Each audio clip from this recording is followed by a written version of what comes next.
నమస్తే, welcome to జనబేరి news. ముందుగా headlines.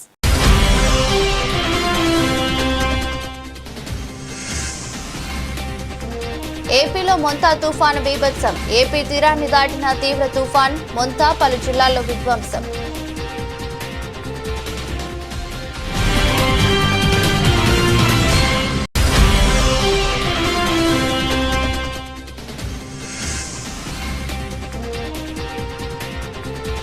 Montha తుఫాను ప్రభావిత ప్రాంతాల్లో సీఎం చంద్రబాబు పర్యటన.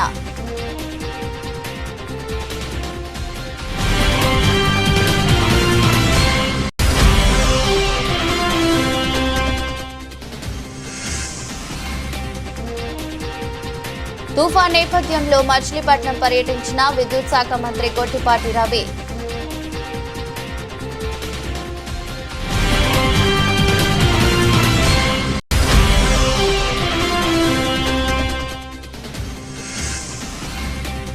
రోడ్డుపైన వర్షపు నీటి నిల్వలు లేకుండా చర్యలు తీసుకుంటున్నాం. విజయవాడ నగర పాలక సంస్థ కమిషనర్ ధ్యాన చంద్ర.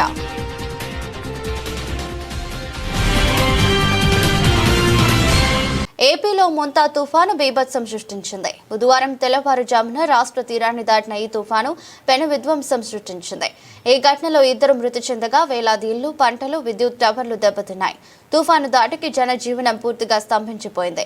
మొంతా తీవ్ర తుఫాను ఆంధ్రప్రదేశ్ను అతలాకుతలం చేసింది. బుధవారం తెల్లవారుజామున రాష్ట్ర తీరాన్ని దాటిన ఈ తుఫాను పెను విధ్వంసం సృష్టించింది.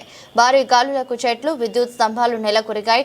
కుండపోత వర్షాలకు వాగులు, వంకలు, చెరువులు పొంగి పొర్లుతున్నాయి. దీంతో కోస్తా జిల్లాలోని అనేక గ్రామాలు, పట్టణాల్లోని లోతట్టు ప్రాంతాలు జలమయమయ్యాయి. పలు చోట్ల రోడ్లపైకి వరద నీరు చేరడంతో వాహన రాకపోకలకు తీవ్ర అంతరాయం ఏర్పడింది. ఎన్డీఆర్ఎఫ్, ఎస్డీఆర్ఎఫ్ బృందాలు రంగంలోకి దిగి నేల కొరిగిన చెట్లను, స్తంభాలను తొలగించే పనుల్లో నిమగ్నమయ్యాయి. ప్రభావిత ప్రాంతాల్లో విద్యుత్ సరఫరా పునరుద్ధరణకు అధికారులు ప్రయత్నిస్తున్నారు.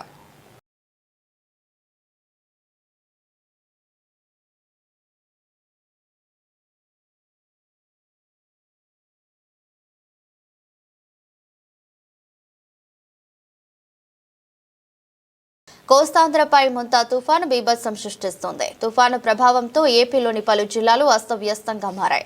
ఈ నేపథ్యంలో తుఫాను ప్రభావిత ప్రాంతాలు సీఎం చంద్రబాబు ఏరియల్ వ్యూ ద్వారా తుఫాను ప్రభావిత ప్రాంతాలను పరిశీలించారు.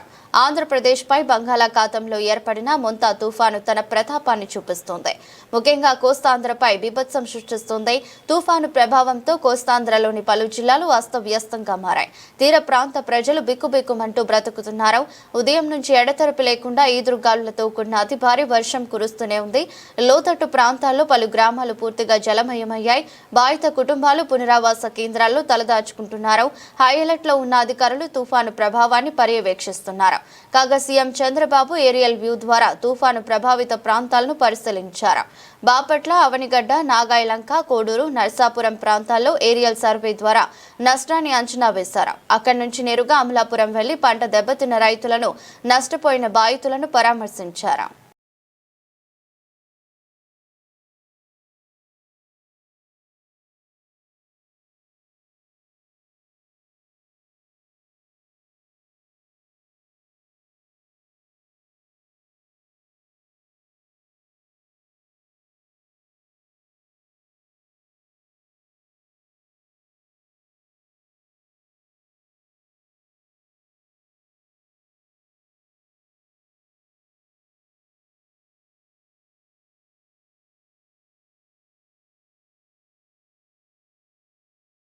జిల్లాలోని మొంతా తుఫాను ప్రభావిత ప్రాంతాల్లో పంటలతో పాటు రహదారులు, వంతెనలు, ఇళ్లు తదితర మౌలిక సదుపాయాలకు సంబంధించి జరిగిన నష్టాన్ని వేగవంతంగా, ఖచ్చితంగా, అత్యంత పారదర్శకంగా అంచనా వేసేందుకు డ్రోన్ సాంకేతికతను వినియోగిస్తున్నట్లు జిల్లా కలెక్టర్ లక్ష్మీసా తెలిపారు. డ్రోన్ సాంకేతికత ద్వారా సేకరించిన డేటా ఆధారంగా పునరుద్ధరణ, పునర్నిర్మాణ పనులను సైతం సత్వరం చేపట్టేందుకు వీలుంటుందని కలెక్టర్ లక్ష్మీసా తెలిపారు. బుధవారం కలెక్టరేట్ కమాండ్ కంట్రోల్ కేంద్రం కలెక్టర్ లక్ష్మిసా తుఫాన్ నష్టాలను ప్రాథమికంగా అంచనా వేసేందుకు డ్రోన్ కార్పొరేషన్ ద్వారా తొలిగా అందుబాటులోకి వచ్చిన డ్రోన్ల పనితీరును పరిశీలించారు. ఈ సందర్భంగా మాట్లాడుతూ తుఫాను ప్రభావిత ప్రాంతాలకు ప్రజలకు వీలైనంత త్వరగా సహాయ సహకారాలు అందించే లక్ష్యంతో నష్టాలను సత్వరం అంచనా వేసేందుకు ఆధునిక సాంకేతికత దోహదం చేస్తుందని, జిల్లాలోని 20 మండలాల్లో నష్టాల అంచనాలకు గాను ఒక్కో మండలానికి ఒక డ్రోన్ టీం పనిచేస్తుందని వివరించారు.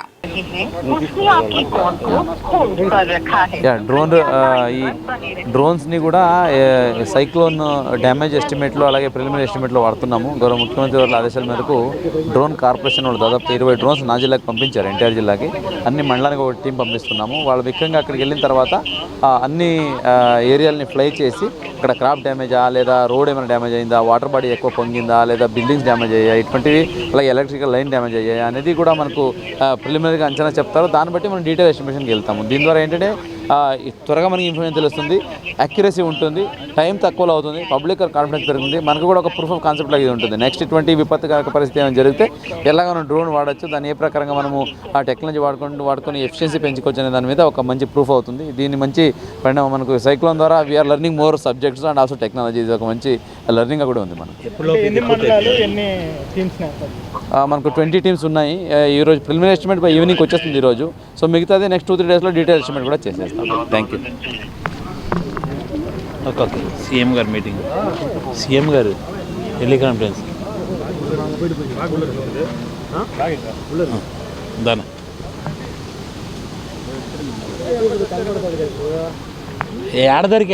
తిరుమల డైరీ యాజమాన్య హక్కుల్లో తమకు వాటా ఇవ్వకుండా డైరీ ఎండీ బత్తిని నాగేశ్వరరావు మోసం చేశారని సోదరులు ఆరోపించారు.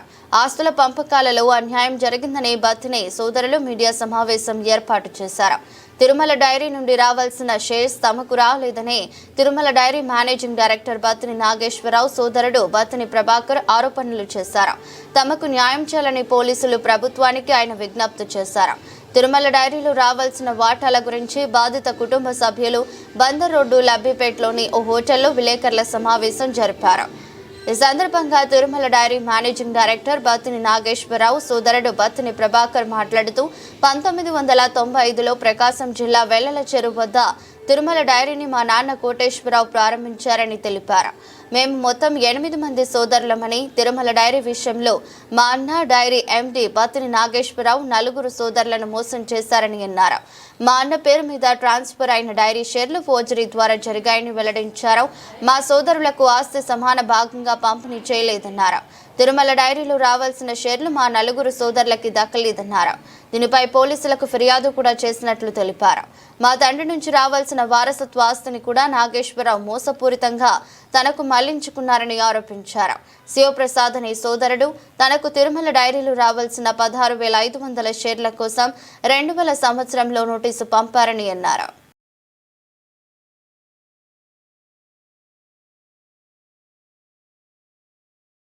రోడ్డుపైన వర్షం నీటి నిల్వలు లేకుండా చర్యలు తీసుకుంటున్నామని విజయవాడ నగరపాలక సంస్థ కమిషనర్ ధ్యానచంద్ర అన్నారు.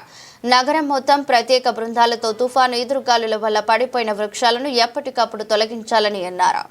బుధవారం ఉదయం తన పర్యటనలో భాగంగా Bandar road, Loyola college road, Jammichettu centre, Siddhartha college road, ESI road, Eluru road, bus stand, national highway, Bharathi Nagar, Fortune, Murali park road ప్రాంతాలన్నీ పర్యటించి క్షేత్రస్థాయిలో కమిషనర్ పరిశీలించారు. ఈ సందర్భంగా మాట్లాడుతూ వర్షపు నీటి నిల్వలను ఎక్కడా నిలవకుండా ఎయిర్ టెక్ మిషన్లు, గల్ఫర్లతో ఎప్పటికప్పుడు తొలగించాలని, మోన్సూన్ రెస్పాన్స్ టీం అప్రమత్తంగా ఉంటూ రోడ్డుపైన నీటి నిల్వలు లేకుండా చర్యలు తీసుకోవాలని ఆదేశించారు. చౌకింగ్ పాయింట్లు, ఫ్లోటింగ్ గార్బేజ్లను, అవుట్ ఫాల్ట్ డ్రైన్లలో ఎప్పటికప్పుడు తొలగించాలని ఆదేశించారు. ఈ పర్యటనలో chief medical health officer doctor K Arjun Rao ఉన్నారు.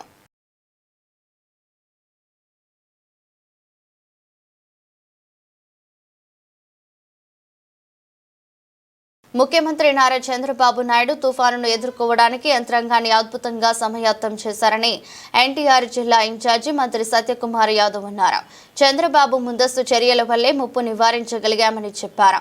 ఎన్టీఆర్ జిల్లాలో కలెక్టర్ లక్ష్మిసా అన్ని జాగ్రత్తలు తీసుకున్నారని చెప్పుకొచ్చారు. బుధవారం కలెక్టరేట్లోని కమాండ్ కంట్రోల్ సెంటర్లో తుఫాను సహాయక చర్యలను జిల్లా కలెక్టర్ లక్ష్మీసతో కలిసి ఎన్టీఆర్ జిల్లా ఇన్ఛార్జి మంత్రి రాష్ట్ర వైద్య ఆరోగ్య శాఖ మంత్రి సత్యకుమార్ యాదవ్ పర్యవేక్షించారు. ఈ సందర్భంగా మాట్లాడుతూ ముఖ్యమంత్రి యంత్రాంగానికి దిశానిర్దేశం చేసి అన్ని విధాలుగా సంసిద్ధుల్ని చేశారని చెప్పారు. ఆ సన్నద్ధత కారణంగానే తుఫానును సమర్థవంతంగా ఎదుర్కొని ఆస్తి ప్రాణ నష్టాలను నివారించగలిగామని చెప్పారు. ఎన్టీఆర్ జిల్లా కలెక్టర్ లక్ష్మీస అన్ని జాగ్రత్తలు తీసుకున్నారని, లోతట్టు ప్రాంతాలు, తుఫాను ముప్పు ఉన్న ప్రాంతాల ప్రజలను పునరావాస కేంద్రాలకు తరలించారని చెప్పారు. విధ్వంసం సృష్టిస్తుంది అనుకున్న మోంతా తుఫాను ఈ రాష్ట్రంలో గౌరవ ముఖ్యమంత్రి చంద్రబాబు నాయుడు గారు తీసుకున్న చర్యల వల్ల పూర్తిగా అధికార యంత్రాంగాన్ని ఈ విపత్తును ఎదుర్కోవడానికి సమాయత్తం చేయడం కారణంగా, జిల్లా కలెక్టర్ల సన్నద్ధత కారణంగా చాలా సమర్థవంతంగా ఎదుర్కోగలిగాం. తీవ్ర నష్టం వ్యాపిస్తుంది, ప్రాణ నష్టం జరగచ్చు అనుకున్న నేపథ్యంలో రాష్ట్ర ప్రభుత్వ యంత్రాంగం అప్రమత్తత కారణంగా అటువంటి నష్టం పెద్దగా సంభవించలేదు. ప్రభావిత జిల్లాల్లో కూడా చెట్లు పడిపోవడం, కొన్ని చోట్ల విద్యుత్ అంతరాయం కలిగించడం, ఈదురుగాలుల కారణంగా అనేక సబ్స్టేషన్లని విద్యుత్ నిలిపేయడం జరిగింది తప్పిస్తే పెద్దగా ప్రమాదం జరగలేదనే విషయం మనం చూస్తూ ఉన్నాం. అయితే ప్రతి గంటకు ఒకసారి రియల్ టైం మానిటరింగ్ చేస్తూ ఏ జిల్లాలో ఏ ప్రాంతాల్లో ఎంతెంత వర్షపాతం నమోదవుతోందని గుర్తించి తద్వారా జాగ్రత్త చర్యలు తీసుకునేలాగా జిల్లా యంత్రాంగాన్ని, అధికార యంత్రాంగాన్ని గౌరవ ముఖ్యమంత్రి గారు సన్నద్ధం చేసిన కారణంగా ఇవాళ చాలా సమర్థవంతంగా మోంతా తుఫాన్ నుంచి రాష్ట్రాన్ని, రాష్ట్ర ప్రజల్ని ఆస్తి నష్టం జరగకుండా, పెద్ద ఎత్తున పంట నష్టం కూడా జరగకుండా ఆదుకోగలిగాం. కొన్ని వేల రిలీఫ్ క్యాంప్స్ని పెట్టి లోతట్టు ప్రాంతాల్లో ప్రజల్ని కానీ, లేదా లంక గ్రామాల్లో ప్రజల్ని కానీ, అతి ఎక్కువ వర్షపాతం నమోదవుతున్న ప్రాంతాల్లోని ప్రజల్ని కానీ తరలించడం ద్వారా వాడికి అన్ని రకాల వసతులు, భోజన వసతి, అదేవిధంగా మెడికల్ క్యాంపులు కూడా ఏర్పాటు చేయడం ద్వారా ఇవాళ ఎటువంటి నష్టం లేకుండా అరికట్టుకోగలిగాం. ఇవాళ రాష్ట్ర వ్యాప్తంగా పరిస్థితి అదైతే పశ్చిమంలో నీట మునిగిన ప్రాంతాలను మాజీ మంత్రి వెల్లంపల్లి శ్రీనివాసరావు పర్యటించారు. నీట మునిగిన ఇళ్లకు నష్టపరిహారం ప్రకటించాలని డిమాండ్ చేశారు. నీట మునిగిన ఇళ్లను సమగ్ర సర్వే చేయాలని కోరారు. తుఫాన్ వల్ల విజయవాడ పశ్చిమ నియోజకవర్గంలో నీట మునిగ ప్రాంతాల్లో మాజీ మంత్రి, పశ్చిమ నియోజకవర్గ ఎమ్మెల్యే వెల్లంపల్లి శ్రీనివాసరావు బుధవారం ఉదయం సుడిగాలి పర్యటన చేశారు. ఆయా ప్రాంతాలలో పర్యటించి మాట్లాడుతూ సమస్యలు అడిగి తెలుసుకుని నగరపాలక సంస్థ కమిషనర్, ఆర్డీఓ తదితర ఉన్నత అధికారులతో మాట్లాడి స్థానిక సమస్యలు తెలుసుకున్నారు. ఈ సందర్భంగా వెల్లంపల్లి మాట్లాడుతూ వేసవి కాలంలో కాలువలలో సిల్ట్ కనుక తీస్తుంటే ఈ రోజు ఇళ్లు నీట మునిగేవి కాదన్నారు. నీట మునిగిన ప్రాంతాల్లో ఉన్న ప్రజలకు నష్టపరిహారం ప్రకటించాలని డిమాండ్ చేశారు. ప్రజలు అప్రమత్తమైనా సరే ఇబ్బందులు తప్పలేదన్నారు. కొద్దిపాటి వర్షానికి ఇళ్లలోకి నీరు రావటం అంటే పాలకుల నిర్లక్ష్యమని అన్నారు. చాలా ఇబ్బంది పడుతుందని చెప్పిన కాడి నుంచి కూడా ప్రజలందరూ కూడా చాలా అప్రమత్తంగా ఉన్నారు. కాకపోతే ఇంకా వాస్తవం చెప్పాలంటే విజయవాడ ఆ తుఫాన్ ఎఫెక్ట్ నుంచి లేకపోవడం చాలా సంతోషంగా ఉంది. ఎందుకంటే సైక్లోన్ కనుక గట్టిగా వచ్చుంటే కనుక విజయవాడ నగరానికి కూడా కొంత ఇబ్బందులు ఉంటాయని చెప్పిన ఆలోచనతో అధికారులు చాలా వరకు అందరినీ అప్రమత్తం చేశారని చెప్తున్నారు. కానీ ఈ వాటర్ ఈ కొద్దిపాటి వర్షానికే మనకి ఈ రోజు చూసుకుంటే కనుక భవానీపురంలో ఓల్డ్ హౌసింగ్ బోర్డు కానివ్వండి, అదేవిధంగా డూప్లెక్స్ హౌస్లు కానివ్వండి, ప్రియదర్శిని కాలనీ కానీ, కొండల బజార్ కానివ్వండి, ఉర్మిళ నగర్ కానివ్వండి, రోటరీ నగర్ కానివ్వండి, ఇవన్నీ కూడా వాటర్తో నిండిపోయిన పరిస్థితి. వీటిని సరైన టైంలోనే ముందులోనే గనక స్కిల్ట్ సరిగ్గా తీసేసి ఉంటే కనుక, ఎందుకంటే ప్రతి సంవత్సరం సమ్మర్ అయ్యేటప్పటికీ కాలువలన్నీ కూడా పూడికలు తీసే పరిస్థితి ఉండేది. అది ఈ శానిటేషన్ కాకుండా సపరేట్గా పెట్టి చేసేవాళ్ళు. కానీ అట్లా చేస్తుంటే కనుక ఈ వాటర్ కూడా వచ్చే పరిస్థితి ఉండేది కదా. ఎందుకంటే ఇవన్నీ కూడా రోడ్లు వేసి అంతా డెవలప్ చేసిన ఏరియా ఇదంతా కూడా. కాలువలు పూడికలు సరిగ్గా తీయకపోవడం వల్ల వచ్చిన ప్రాబ్లంతో ఈ చిన్నపాటి వర్షాలు. ఎందుకంటే మనం చెప్పుకోవడానికి గత 4 రోజుల నుంచి సైక్లోన్ చెప్పుకుంటాం, కానీ అది మన విజయవాడకి అంత పెద్ద ఎఫెక్ట్ చూపెట్టే పరిస్థితి లేదు. అయినా కానీ ప్రజలు ఇబ్బంది పడే పరిస్థితి. ముఖ్యంగా చెప్పాలంటే షాపుల్ని బలవంతంగా కట్టించేస్తారు. వాస్తవంగా ఎవరి కాళ్ళు రోజువారీ బతికే వాళ్ళు చాలా మంది ఉంటారు. షాపుల్ని బలవంతంగా కట్టించేయడం ఇవన్నీ కూడా కొంచెం సరైన పద్ధతి కాదు. ఎందుకంటే ఎప్పుడైనా అవసరం కొద్దీ చేయాలి తప్ప అత్యుత్సాహం చూపెట్టే అధికారులు కూడా కొంతమంది వ్యాపారస్తుల్ని, అదేవిధంగా రోడ్డు మీద ఏదైతే రోజువారీగా అమ్మే వాళ్ళని కానీ వాళ్ళందరినీ కూడా ఆపడం అనేది కరెక్ట్ అయిన పద్ధతి కాదు. ఎందుకంటే సిస్టమ్స్ బట్టి, టైమ్స్ బట్టి వాళ్ళకి ఎప్పటికప్పుడు వాతావరణ శాఖ నుంచి ముందు ఇన్ఫర్మేషన్ ఉంటుంది. దాని ప్రకారం చేయాలి తప్ప ఎక్కడో ఇది బాగా జరిగిపోతున్న 6 రోజుల నుంచి భయభ్రాంతులు చేసే విధంగా, మామూలుగా చెప్పాలంటే భయభ్రాంతులు అయిపోయారు విజయవాడ నగర ప్రజలు కావచ్చు, ఆంధ్ర రాష్ట్ర ప్రజలందరూ కూడా. అదృష్టవాదాలతో ఆ దేవుడి దయతో అటువంటి ముప్పు మనకు తప్పింది. కానీ ఈ చిన్న చిన్న ఇబ్బందులు కూడా లేకుండా ఉంటే బాగుంటుందని భావిస్తున్నాం. తప్పకుండా ఏదైతే త్వరితగతన నీళ్లలోకి లోతట్టు ప్రాంతంలో ఉన్న వాటర్ కూడా త్వరితగతన నగరపాలక సంస్థ అధికారులు కావచ్చు, ప్రభుత్వ యంత్రాంగం కావచ్చు, ప్రతి ఒక్కళ్ళు కూడా త్వరితగత వాటిని బయటికి మూవ్ చేసి వాళ్ళందరికీ కూడా ఎవరైతే ఇళ్లలోకి వాటర్ ఉన్నాయో వాళ్ళందరికీ కూడా నష్టపరిహారం ఇవ్వాలి. ఎందుకంటే వాళ్ళు దాదాపు 2-3 రోజులు పళ్ళకి వెళ్ళకపోవడం కానివ్వండి. ఎందుకంటే అదేవిధంగా వాళ్ళు ఇల్లు వదిలేసి పునరావాసాలకు వెళ్ళడం జరిగింది. వాళ్ళందరికీ కూడా నష్టపరిహారం ఇవ్వాలని చెప్పిన కూడా మేము వైఎస్ఆర్ కాంగ్రెస్ పార్టీ పట్ల డిమాండ్ చేస్తాం. పునరావాస కేంద్రాల్లో ఉండే వారికి పరిహారం 25 కేజీల బియ్యం నిత్యావసర ఇస్తున్నాం. మత్స్యకార కుటుంబాలకు, చేనేతలకు 50 కేజీల బియ్యం నిత్యావసరాలు ఇస్తున్నామన్నారు. పరిహారం విషయాలకు సంబంధించి ఇంకా గుర్తించాల్సిన అన్ని కూడా ఏవైతే 2-3 రోజులు ఇక్కడికి వచ్చారో వాళ్ళకి 3,000 రూపాయలు బియ్యం, నిత్యావసర వస్తువులు ఇచ్చి పంపిస్తున్నాం. ఇక్కడ ఉండే ఫిషర్మెన్ కమ్యూనిటీకి ఇబ్బందులు ఉన్నాయి. 3-4 రోజులు వేటకు పోలేదు. అందుకే 50 కేజీల బియ్యం వాళ్ళకి స్పెషల్ గా వాళ్ళకు ఇస్తున్నాం. అదే మరి చేనేత కార్మికులకి, మత్స్యకారులకి అదనంగా 50 కేజీలు. తుఫాన్ ప్రభావంతో చెట్లు విరిగి కూలిన విద్యుత్ ట్రాన్స్ఫారంను పరిశీలించిన మంత్రి, యుద్ధ ప్రాతిపదికన పునరుద్ధరణ పనులకు అధికారులను ఆదేశించిన మంత్రి, ఈదురుగాలులకు ప్రాణ నష్టం జరగకూడదని ముందస్తు జాగ్రత్తలో భాగంగా విద్యుత్ సరఫరా నిలిపివేత, జిల్లా వ్యాప్తంగా సాయంత్రం లోపల విద్యుత్ను అంతరాయం లేకుండా అందిస్తామని హామీ ఇచ్చిన మంత్రి రవి, పనులు వేగవంతం చేయాలని విద్యుత్ అధికారులను ఆదేశించిన మంత్రి, తుఫాన్ ప్రభావిత ప్రాంతాలలో విద్యుత్ పనులను పునరుద్ధరించడానికి ప్రత్యేక అధికారిని నియమించిన మంత్రి.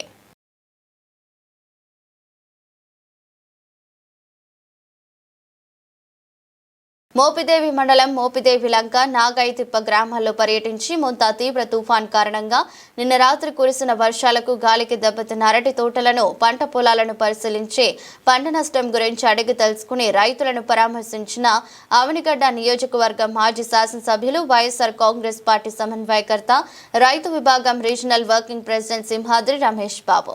ఈ సందర్భంగా సింహాద్రి రమేష్ బాబు మాట్లాడుతూ ప్రకృతి వైపరీత్యాలు సంభవించినప్పుడు ఏ ప్రభుత్వం అధికారంలో ఉన్నా ఒక్కటే అని, కానీ వైఎస్ఆర్సీపీ ప్రభుత్వం అధికారంలో ఉన్నప్పుడు ఇలాంటి విపత్తులు వచ్చినప్పుడు వెంటనే స్పందించి అదే సంవత్సరంలోనే నష్టపరిహారం, ఇన్పుట్ సబ్సిడీ అందించి రైతులను ఆదుకునేవారని, ఈ కూటమి ప్రభుత్వం కూడా వెంటనే స్పందించి అధికారులతో పాటు నష్టాలను అంచనా వేసి ప్రతి ఒక్క రైతును ఆదుకోవాలని తెలిపారు.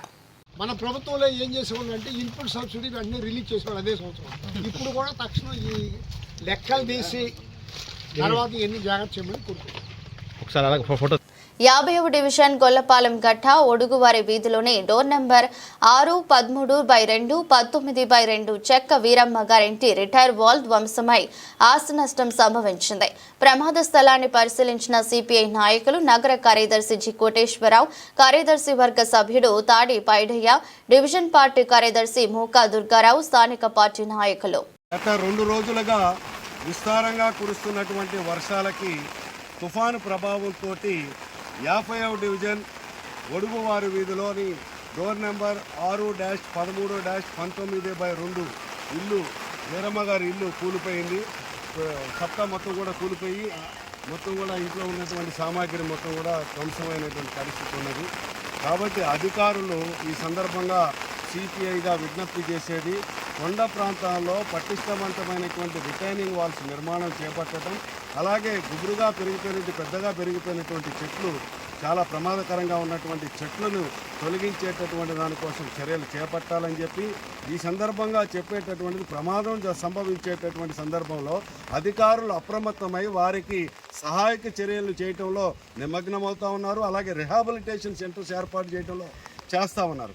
కానీ మేము అడిగేటటువంటిది, మేము సూచించేటటువంటిది ప్రభుత్వానికి, అధికారులకి prevention is better than cure అన్నారు పెద్దలు. కాబట్టి ప్రమాదం సంభవించినప్పుడు వారిని ఆదుకునేటటువంటి దానికంటే కూడా ప్రమాదాలు సంభవించకుండా ఉండేటటువంటి దానికి శాశ్వతమైనటువంటి పరిష్కారాలు, చర్యలు చేపట్టాలి.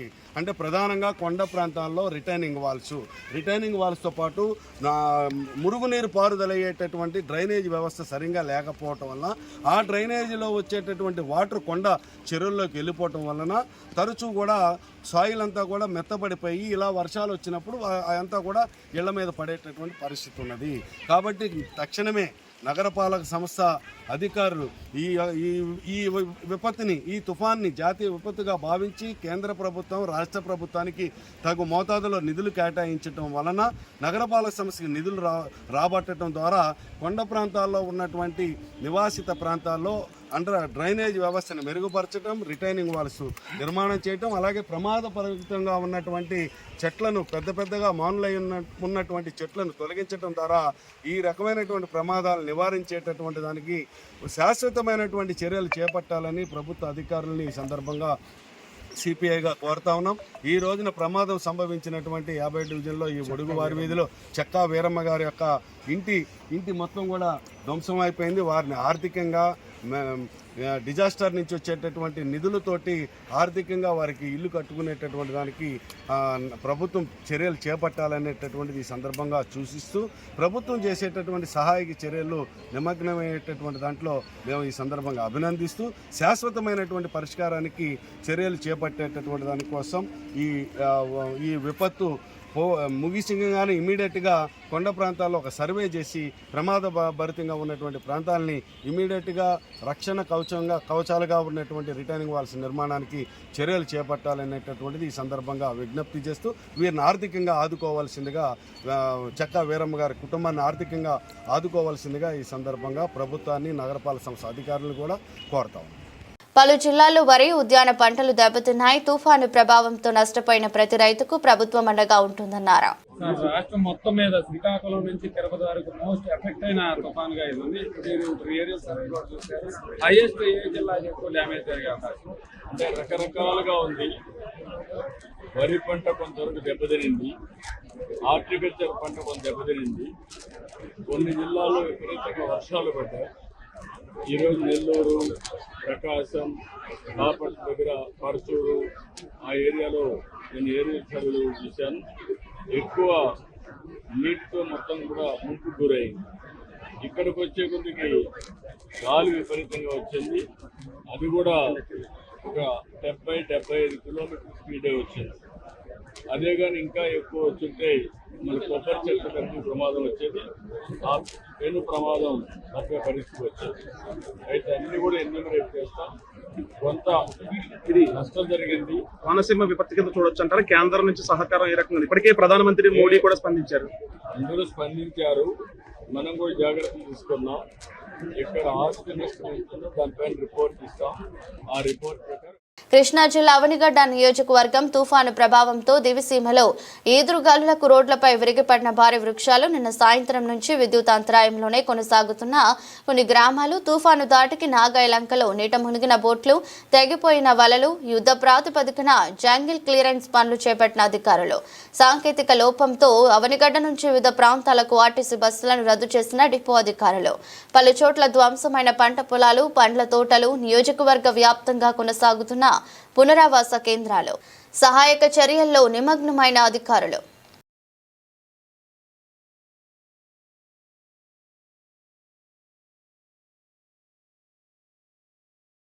వార్తలు ముగించే ముందు మరోసారి హెడ్లైన్స్.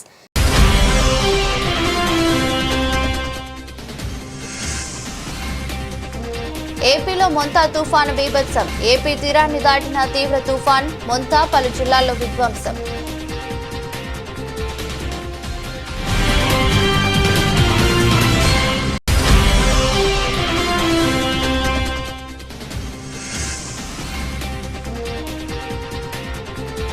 మొంతా తుఫాను ప్రభావిత ప్రాంతాల్లో సీఎం చంద్రబాబు పర్యటన.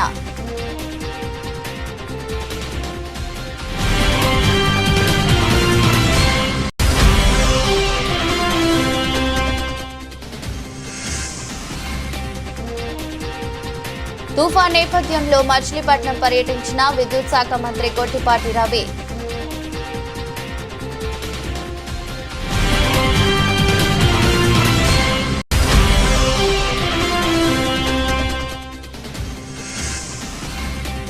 రోడ్డుపైన వర్షపు నీటి నిల్వలు లేకుండా చర్యలు తీసుకుంటున్నాం.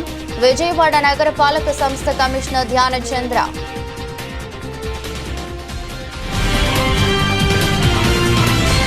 ఇది బులెటిన్. మరో బులెటిన్లో మళ్ళీ కలుద్దాం. అంతవరకు సెలవు. నమస్కారం.